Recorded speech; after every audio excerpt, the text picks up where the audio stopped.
If you're trying to figure out how to actually integrate AI across your software lifecycle, not just in one-off projects, QCon AI in New York this December 16th and 17th might be worth checking out. The entire conference is focused on the real-world side of scaling AI. You'll learn from technical leaders, senior engineers, and architects who've already been through it, the patterns that worked, the ML ops pipelines that scaled, and what they do differently. The conference is built for senior practitioners who need actionable blueprints, not just buzzwords. Learn more at qcon.ai.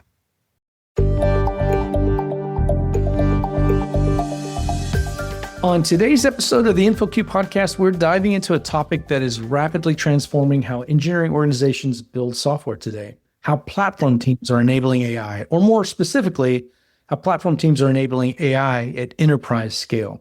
Hi, my name is Wes Rice. I'm the creator of the InfoQ Podcast and the technical principal at ThoughtWorks, where I focus on platform engineering, AI-first software delivery, and the intersection of modern architectures with AI. I'm also the chair for QCon AI, which is the newest edition of the QCon family, focusing deeply on how software engineers and leaders are shipping responsibly with AI. Today's guests, Karthik Ramgopal and Prince Valori, are leading the work at LinkedIn to bring secure, compliant, observable, and developer-friendly multi-agentic systems into the platform. Their QCon AI New York talk is exploring how LinkedIn's platform teams are giving engineers the ability to define tasks, orchestrate agents, and generate real PR safely using structured specification governance and a secure MCP framework. In today's conversation, we'll walk through that, look at specifically how LinkedIn is approaching this shift, why platform teams, not just ML teams, are becoming central to enabling AI, what tools and abstractions are emerging, how MCP fits into the developer workflow and experience, and what it takes to build at enterprise scale safe agentic systems. Prince, Karthik, welcome to the show. Hey, Wes. Thanks for hosting us. Absolutely. I'm excited about QCon AI too. Karthik, I think you were one of the first ones I first spoke about getting a talk together. So thank you for supporting it, and thank you for sharing everything you all are doing at LinkedIn with us. Sure. Thanks for the opportunity. So both of you involved in leading efforts at LinkedIn to bring AI and multi-agentic systems and tooling into the hands of thousands of developers. What is the key problem that you had to deal with that said, hey, this is a problem for a platform team that we need to solve? Yeah, so at LinkedIn, we saw two converging challenges, right? The first is a lot of teams are experimenting with AI, but in silos. People do proof of concepts, one-off scripts, local tools. It is valuable, but it's also very inconsistent because everyone's reinventing the same plumbing. Prompt orchestration, data access, safety, evals, deployment. Also, the way people work is changing. You no longer have hermit developers and teams who just pull up an IDE, code in there, and they are done, right? Engineers are actually spending huge amounts of time on cross-system coordination. They triage issues, they pull data from like multiple services, they synthesize insights, they trigger workflows, and of course, they write code and they go through the entire coding lifecycle. But what this means is that these aren't single-shot queries. They are multi-step, stateful tasks, which agents are remarkably good at handling. So when we put these two together, we were like, hey, we have an obvious need. If we want AI to meaningfully improve productivity and not just be bling bling, we cannot have every team build their own mini agent platform. We need a unified, opinionated platform so that teams focus on their domain problems and we focus on the system and infrastructure problems. Do you find that still gives developers the autonomy to do what they need to do, but within these guardrails, like how do you balance that paved path with developer autonomy for what they're doing? I think it starts with meeting the employees where they are. So we talk a bunch about coding agents here, but it isn't just specific to coding agents. We also have, agents integrated into workplace productivity suites, messaging systems like Teams, etc. And it's not just inside the IDE. So first is you try to meet them where they are and you try to fit into their workflow. So that itself makes a huge difference in terms of adoption, right? Now, specifically within the context of development tools, the developers still use a combination of prompts, which they write.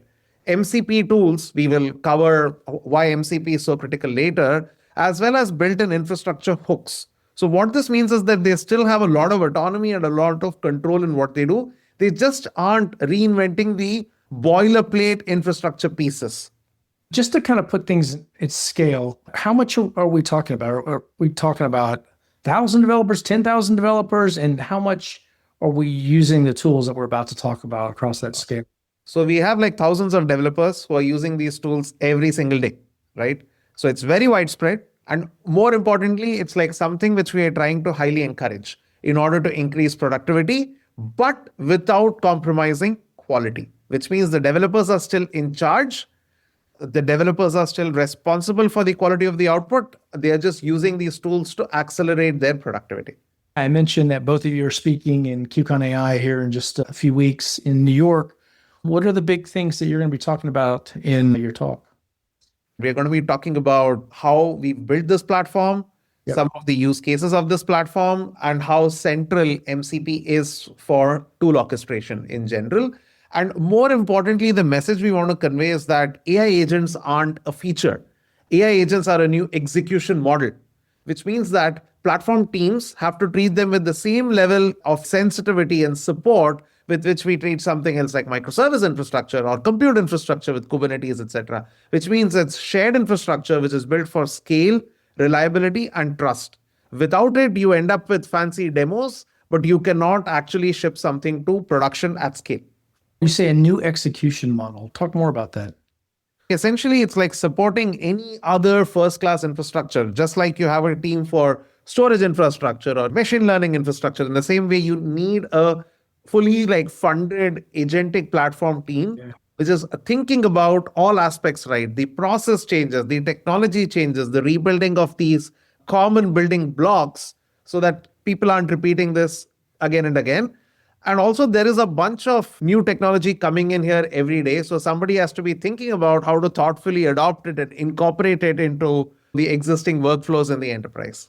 So to get beyond just POCs, you really need to be thinking about AI as an operating model, way of bringing it across your systems. Yeah, makes sense. Makes total sense.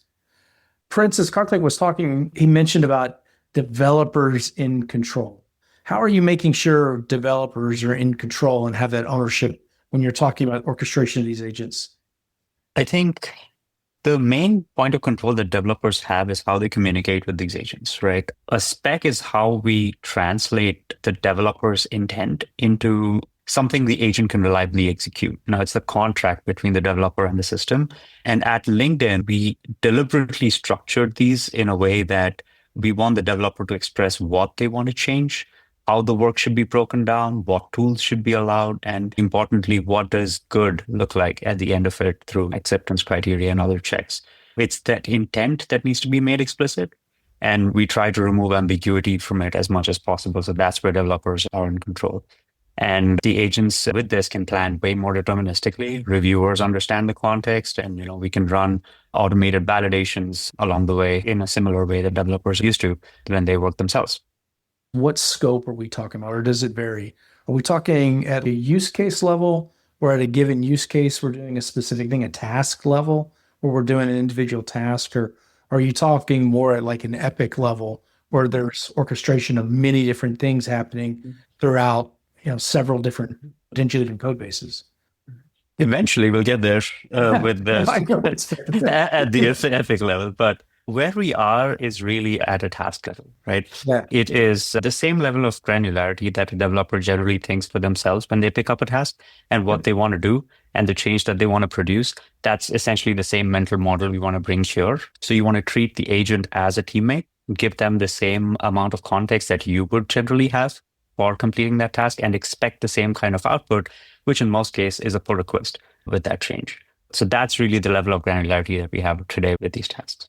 Okay, so when you say a task level, is this create a repository to be able to do something, to actually talk to a database, or is it like a feature that is actually creating a repository, creating a component, creating a service? It can be either. There's nothing stopping us from excluding one or the other or including one or the other, but it's really depends on what tools the agent has access to and what you ask it to do. So it is essentially just bounded by how much context you give it, what you ask it to do, and what tools you give it. So definitely both. So then you give it a spec around a task for maybe a simple use case. What happens from there? Do you give it certain tools that you want to access to it? Does the platform deliver a set of tools? What does that experience look like? We start from a safe starting point, which is the agent has access to certain tools, which we deem are basic, and give the agent the same level of knowledge as any LinkedIn engineer would have, information to proprietary systems. How do you make certain calls? How do you talk to certain systems? Essentially all the things that our engineers go through during bootcamp. Now, on top of this, it's up to you as a developer what kind of other tools you want to give this agent access to, because not everything makes sense all the time, and you don't want to overload the agent with too many tools that are not useful for all the tasks, and that just deteriorates quality over time. So just to be mindful of that, you have a starting point and then you can add more on top of it. If you're dealing with a very specific use case for a very specific system, you can choose to have a tool that will surface additional information or context about that specific system and give it to the agent so you get better quality results. So what's the execution model? Is this inside Cursor? Is this inside some IDE that you're running and then triggering just an MCP call that talks to, what's it look like?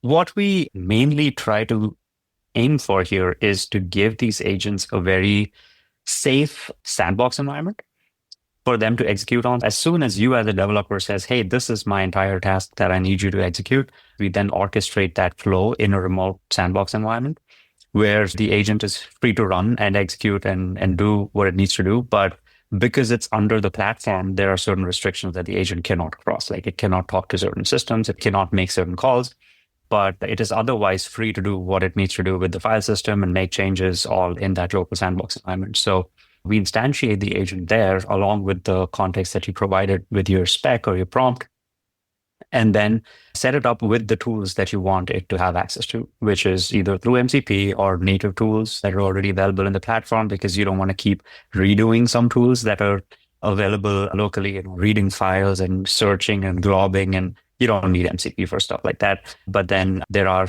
remote things that you would definitely want to use MCP for.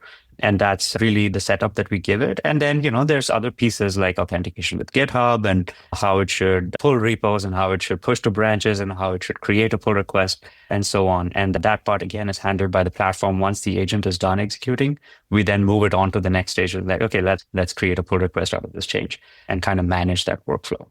And so that's the primary one. Everything generates a PR, developers review the PR and merge it. Yep.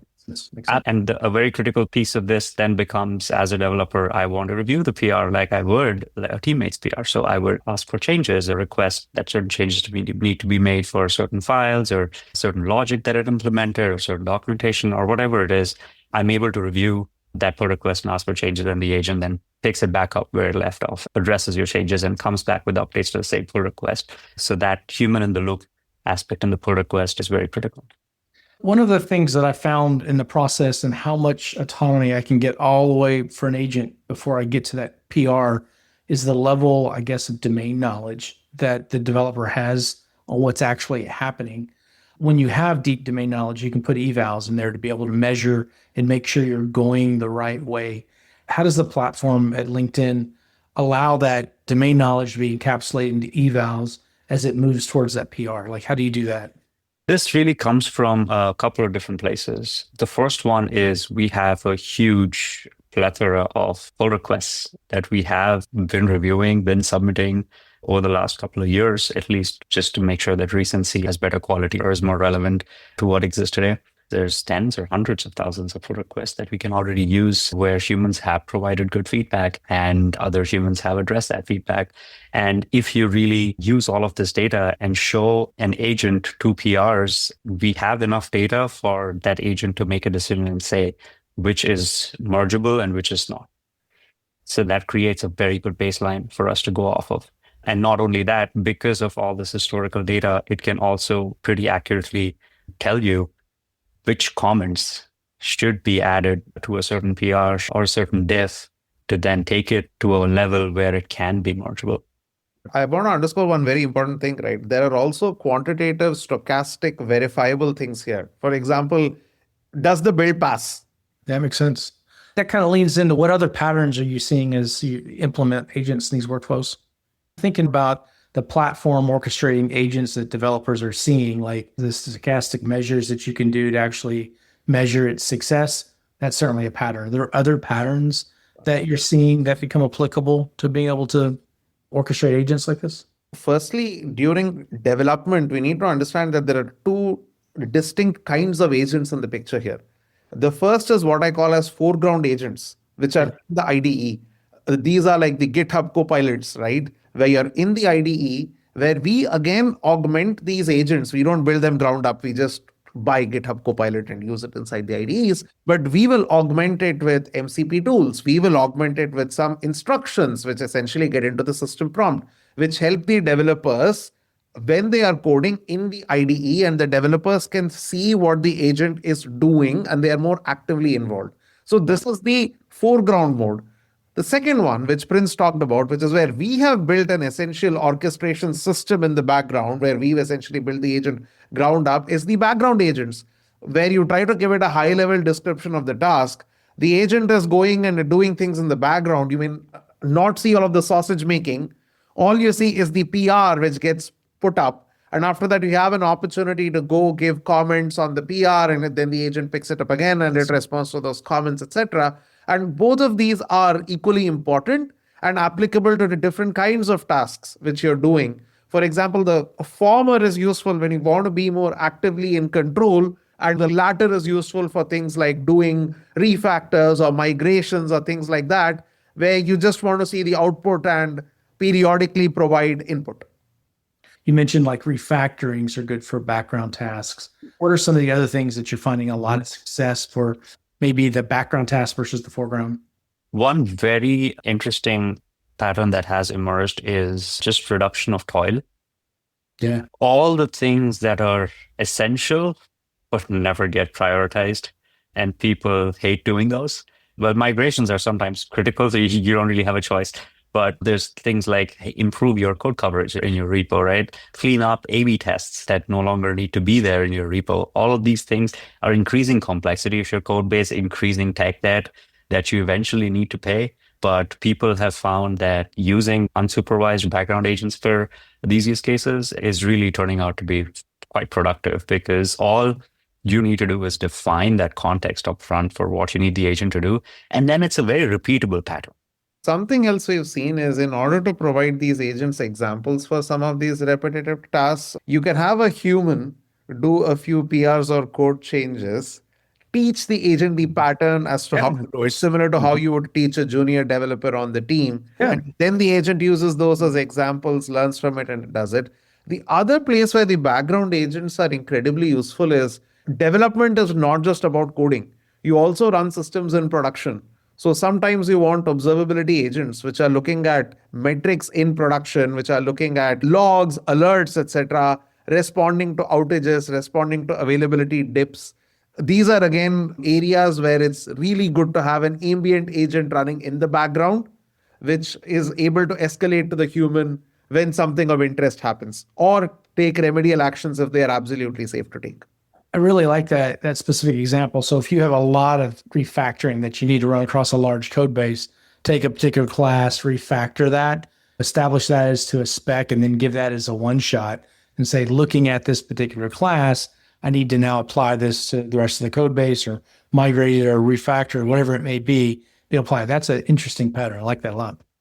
You mentioned spec-driven development, using spec to be able to orchestrate more of a long-running background task. What about in the foreground? Are you using spec-driven development in the foreground as well to define even something that needs to happen to generate code? How are you using it in the foreground? The foreground is really where the human is very actively interacting with the agent to get the work done, right? It's still good to have a very detailed spec for what you want to accomplish out of it. But because of that very high fidelity nature of that interaction with the agent, you can always keep going back and adding more context to it and getting the agent to refine its output and keep making progress. And these foreground models are amazing for cases where you need to do a lot of active thinking and you want to test out a few things. You want to validate with how things are working versus not, and you're kind of working through a solution. That's where these foreground agents really shine, because they eliminate some of that toil for setting up some stuff and tearing it down or running things in the background. A lot of that can get eliminated. That's where foreground agents really shine. This is in response to your prior question where you said, how do you ensure you don't get in the way of developers? As Prince said, in foreground agents, the developer really wants to be in control. So if we essentially were very heavy-handed and restricted the control of the developers, they wouldn't be happy. But at the same time, we do not want them to make common mistakes or repeat the same things again and again. So a bunch of these foreground coding agents have instruction like files. For example, for GitHub Copilot, it's called Copilot instructions, and it's essentially a MD file. So we again generate these files. We help developers update these files in different repos. We provide a standard library of MCP tools for common tasks. We encapsulate context common to LinkedIn development in general, development in a particular language, development inside that repo in these files, so that all of that context is preserved. It's similar to how you would train a human to follow certain rules.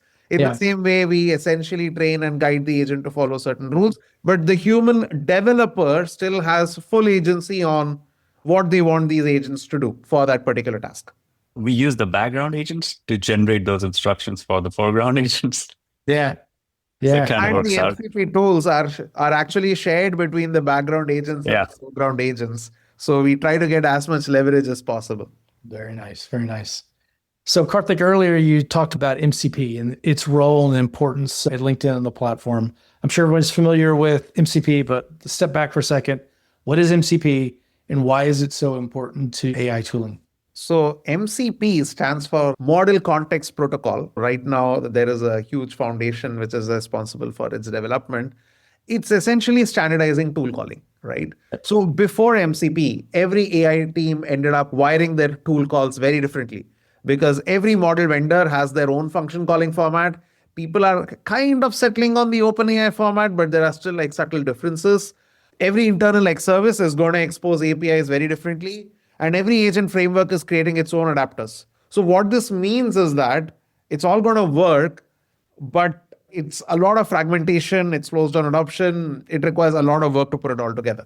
So MCP is essentially trying to solve that by giving us a common protocol. And as long as you implement that protocol, any language, any agent, any tool, any model can interact with each other. So it standardizes this entire workflow. And as I said before, the standardization is what is really cool and enabling us to use the same tools in the foreground agents, which we aren't building ground up. We are just using a product like Copilot, as well as the background agents, which we are pretty much writing ourselves ground up. Yeah. So what are some of the tools or some of the MCP agents that anybody listening might be able to get access? And then what are some of the tools that you're creating maybe internally to be able to create these workflows? I think we have some common ones for things like code search or running static analysis, executing some internal command line tools, structured impact analysis to try and look at the impact of our changes. We also have a bunch of documentation tools which will let agents pull structured knowledge from internal sources, right? We have semantic indexes over internal sources. We have observability tools which will help agents pull production observability and metrics data. In general, the way we are thinking about it is this, right? You go to any infrastructure in a tooling team. Earlier, you would ask them to think about building a UX or a UI layer for humans to interact, right? And right now we are telling them, hey, you also have agentic actors in the picture. So also think about how you would want to expose MCP tools for agents to interact with your systems. All right. So we're coming up on the end of the podcast. There's a couple other things that I wanted to ask you both about. Like, I think we could go on for another 30, 40 minutes just talking about this because it's so interesting. But the two things I kind of wanted to talk about is like what, from a traditional platform perspective, are you building into the platform specifically for AI? And what I'm talking about are things like security, compliance, observability.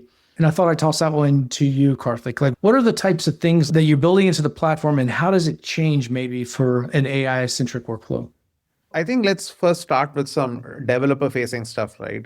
You need some sort of mechanism for managing prompts. After that, you need abstractions for easily defining tools and spinning up MCP servers atop these tools, etc., so that you can actually, tie the prompts to the tools. You also need some standard infrastructure for abstracting out inference, either with commercial models, in-house models, etc. So that is another bit.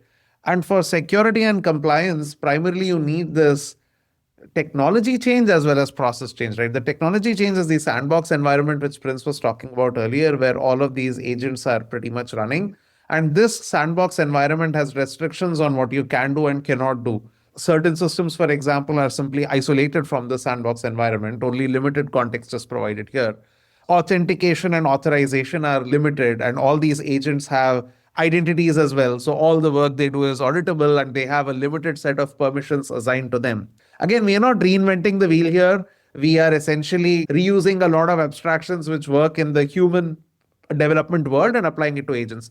Then the other important thing is having transparency and control here, right? Everything which agents are doing is observable by default, which means every step, every tool call, every decision, everything they are doing is audited. So the human can then go take a look and try to understand the chain of thought, the chain of actions, right?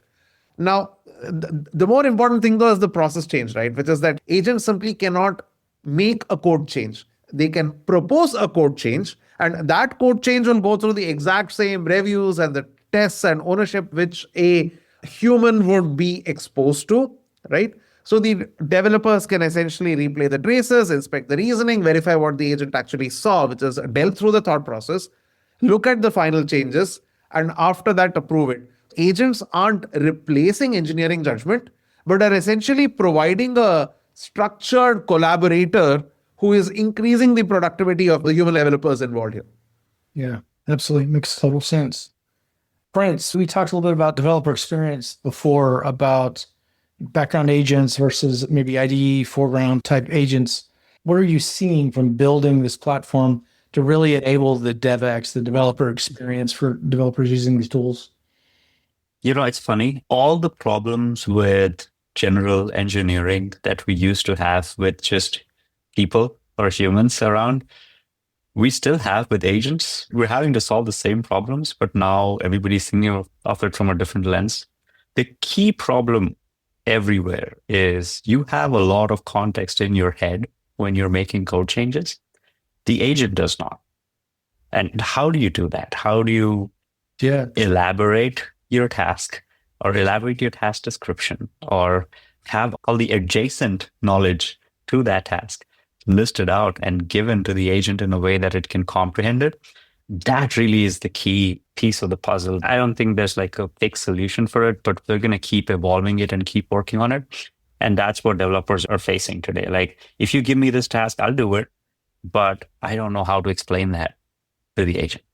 You just keyed another question that I really wanted to focus on. When you're supervised in the foreground and you're using an agent to be able to do some kind of work, the developer has context between different hops, different steps that you're actually doing. So they're maintaining the knowledge graph of actually what's happening.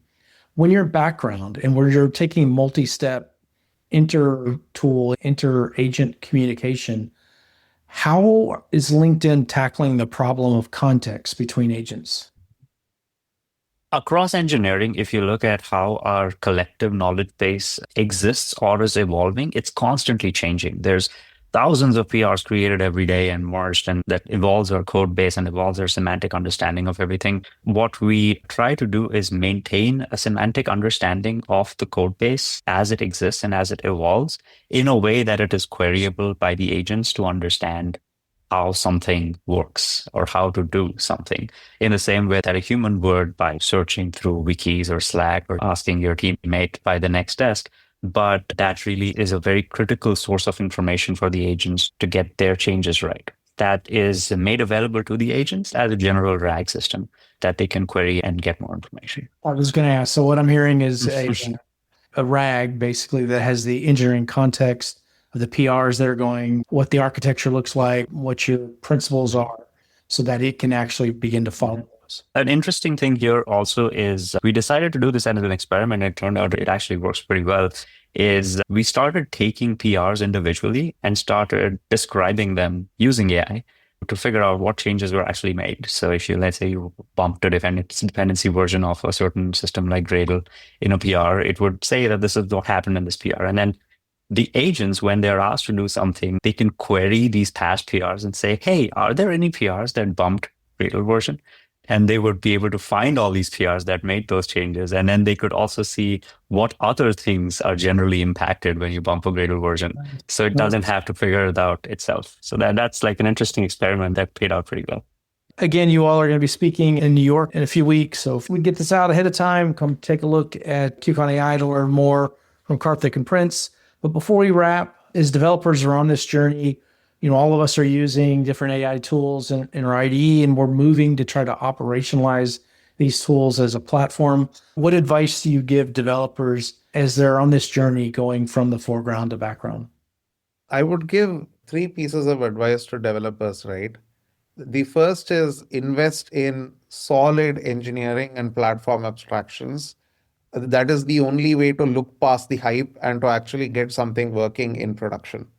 The second is understand the strengths and the limitations of the AI and use it wisely. AI is good at certain tasks. AI isn't good at certain tasks. AI right now still isn't at a state where it's fully autonomous everywhere. It's not a replacement for human judgment.